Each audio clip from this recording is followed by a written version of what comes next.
हे सौभाग्याचे रक्षण करण्यासाठी मनापासून प्रार्थना करणाऱ्या बायकांनो, 7 पिढ्यात एकदाही तुमच्या नवऱ्याच्या खानदानात कुणाचं नावही पेपरमध्ये आलं नसतं, तरी तो न चुकता रोज अर्धा तास टॉयलेटला पेपर घेऊन जातो.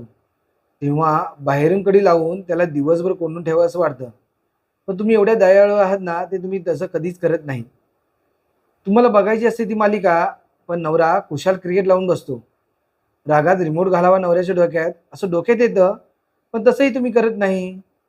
कधी छान आभाळ आले असतं, बाहेर पडावं, नवऱ्यासोबत पावसाचे थेंब झेलावेत अंगावर, असं तुमच्या डोक्यात येतं. आणि नवरा सोफ्यावर पडल्या पडल्या म्हणतो, मस्त कांदा भाजी कर ग माझ्यासाठी. तेव्हा आज या कांद्याऐवजी नवऱ्यालाच बेसण्याचं पीठ लावून कढईत टाकावं असं वाटून जातं. पण तरी तुम्ही भजी तळता, उभ्या राहता खिडकीतल्या पावसाचे थेंब झेलत. तुमच्या मनात आभाळ मात्र डोळ्यात येतं.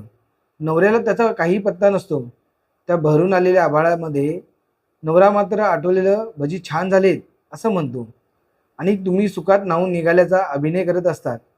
नाहीतर तुमच्यापैकी कित्येक जणींना पिझ्झाचे डोहाळे वडापावावर भागावे लागतात.